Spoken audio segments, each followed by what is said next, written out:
ఆంధ్రప్రదేశ్లో తల్లికి వందనం పథకం లబ్ధిదారులకు భారీ శుభవార్త వచ్చింది.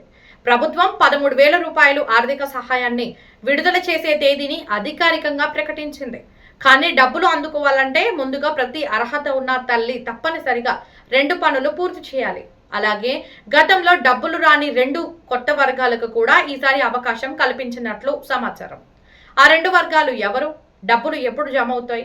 డబ్బులు రాకపోతే ఏం చేయాలి? పూర్తి వివరాలు ఈ వీడియోలో తెలుసుకుందాం. డబ్బులు విడుదల తేదీ.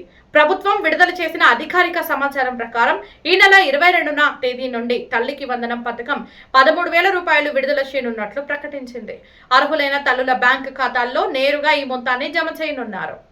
దీనికి సంబంధించిన షెడ్యూల్ కూడా ప్రభుత్వం విడుదల చేసింది. డబ్బులు రావాలంటే తప్పనిసరిగా చేయాల్సిన 2 పనులు. డబ్బులు సకాలంలో జమ కావాలంటే ముందుగా ఈ 2 విషయాలు తప్పకుండా చెక్ చేసుకోవాలి. మొదటిది, మీ బ్యాంకు ఖాతాకు NPCI మ్యాపింగ్ సరిగా ఉందో లేదో చూసుకోవాలి. రెండవది, ఆధార్, మొబైల్ నెంబర్, బ్యాంకు ఖాతా వివరాలు సరిగ్గా లింక్ అయి ఉండాలి. ఈ వివరాల్లో ఏదైనా సమస్య ఉంటే డబ్బులు జమ ఆలస్యం కావచ్చు.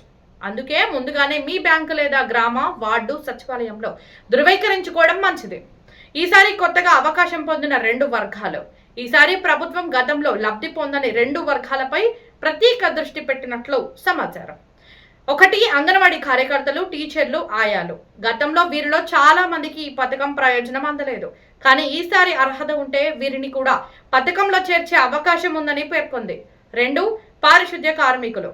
పారిశుద్ధ్య కార్మికుల కుటుంబాలకు కూడా ఈసారి ప్రయోజనం అందించేలా చర్యలు తీసుకుంటున్నట్లు వెల్లడించింది. అయితే తుది అర్హత ప్రభుత్వ జాబితా ఆధారంగానే నిర్ణయించబడింది. అర్హుల జాబితా ఎలా చెక్ చేయాలి? ప్రభుత్వం విడుదల చేసే అర్హుల జాబితాలో మీ పేరు ఉందో లేదో తప్పనిసరిగా చూసుకోవాలి. దీనికోసం గ్రామ లేదా వార్డు సచివాలయంలోని వెల్ఫేర్ సెక్రటరీ ద్వారా లేదా అందుబాటులో ఉన్న అర్హత పరిశీలనల సేవల ద్వారా వివరాలు తెలుసుకోవచ్చు. పేరు జాబితాలో ఉంటేనే డబ్బులు జమ అవుతాయి.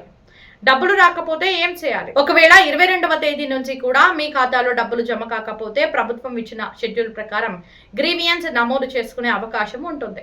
మీ ఫిర్యాదును పరిశీలించిన తర్వాత అర్హత ఉంటే పెండింగ్ మొత్తాన్ని తర్వాతి విడతలో విడుదల చేస్తారు.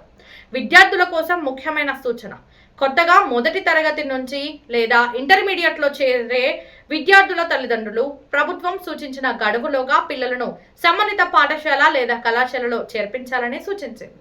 అలా చేస్తే తర్వాతి విడతలో పథకం ప్రయోజనం పొందే అవకాశం ఉంటుంది. మొత్తానికి ఈ నెల 22వ తేదీ నుంచి తల్లికి వందనం పథకం 13,000 రూపాయలు విడుదల కానున్నట్లు ప్రభుత్వం ప్రకటించింది. డబ్బులు సకాలంలో అందుకోవాలంటే NPCI mapping, Aadhaar bank linking, అర్హుల జాబితాలో పేరు వంటి అంశాలను ముందుగానే పరిశీలించండి. ఈ సమాచారం మీకు ఉపయోగపడితే వీడియోకు లైక్ చేయండి. ఇలాంటి ప్రభుత్వ పథకాల తాజా అప్డేట్స్ కోసం DIR ఫోకస్ ఛానల్ను సబ్స్క్రైబ్ చేయడం మర్చిపోవద్దు. ధన్యవాదాలు.